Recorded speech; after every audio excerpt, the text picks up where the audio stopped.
നോക്കൂ, ഇതിലൊരു പ്രധാനപ്പെട്ട പ്രശ്നം ശ്രീ രാഹുൽ ഈശ്വർ അദ്ദേഹത്തിന്റെ തന്നെ വാദങ്ങളെയാണ് ആധികാരികമായിട്ട് ആശ്രയിക്കുന്നത് എന്നുള്ളതാണ്. വേറൊരു സഹായം വേണ്ട, ഞാൻ മാത്രം മതി. രാഹുൽ ഈശ്വർ പറയുന്ന വാദങ്ങളെയാണോ മധ്യപ്രദേശ് സർക്കാർ പറയുന്ന വാദങ്ങളെയാണോ നമുക്ക് മുഖവിലക്കെടുക്കാൻ കഴിയുന്നത് എന്ന് ചോദിച്ചാൽ നിശ്ചയമായിട്ടും അതൊരു സർക്കാർ പറയുന്ന കാര്യങ്ങളെയാണ്. ഏതെങ്കിലും രീതിയിലത്തേക്കുള്ള ഒരു പ്രകോപനത്തിന്റെ അടിസ്ഥാനത്തിൽ ഏതെങ്കിലും ഒരു ഹിന്ദുത്വ ശക്തി ആവശ്യപ്പെട്ട് കേരള സ്റ്റോറി 3 ക്രിയേറ്റ് ചെയ്യണം എന്നുള്ള ഒരു ആഗ്രഹത്തിന്റെ പേരിൽ പറഞ്ഞാൽ നമുക്കൊക്കെ സാമാന്യ ബുദ്ധിയുള്ളത് കൊണ്ട് അങ്ങനെ ആവാൻ സാധ്യതയില്ലെന്ന് വിശ്വസിക്കും. അതിന് ഉടനെ തന്നെ വെള്ളം കോരാൻ വേണ്ടിയിട്ട് നിൽക്കുന്ന ആൾക്കാരാണോ നമ്മുടെ നാട്ടിലെ ഒരു സർക്കാർ അല്ലെങ്കിൽ ഒരു സംസ്ഥാനം ഭരിക്കുന്നത് എന്ന് ചോദിച്ചു കഴിഞ്ഞാൽ അത് ലോജിക്കലായിട്ടോ റീസണബിൾ ആയിട്ടോ എനിക്ക് തോന്നുന്നില്ല. ഇങ്ങനെ പൊതിഞ്ഞു കെട്ടി വെച്ചോണ്ടിട്ട് കാര്യമില്ല, യൂസ് ചെയ്യണം ജസ്റ്റ് കോമൺ സെൻസ്.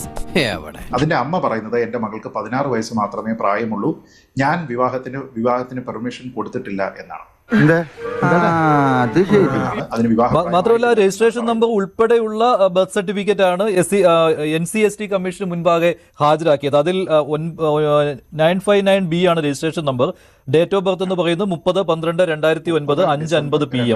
അതിൽ അച്ഛന്റെയും അമ്മയുടെയും പേര് ചേർത്തിട്ടുണ്ട്. പ്ലേസ് ഓഫ് ബർത്തും ചേർത്തിട്ടുണ്ട്. മഹേശ്വർ, മധ്യപ്രദേശ് എന്നുള്ള സ്ഥലത്ത്. അവിടുത്തെ കമ്മ്യൂണിറ്റി ഹെൽത്ത് സെന്റർ അത് പ്ലേസ് ഓഫ് ബർത്ത് ആയിട്ട് വെച്ചിട്ടുണ്ട്. രജിസ്ട്രേഷൻ ഡേറ്റ് 30/12/2009 അതും വെച്ചിട്ടുണ്ട്. രജിസ്ട്രേഷൻ യൂണിറ്റ് നെയിമും രജിസ്ട്രേഷൻ യൂണിറ്റ് കോഡും എല്ലാം വെച്ചിട്ടുണ്ട്.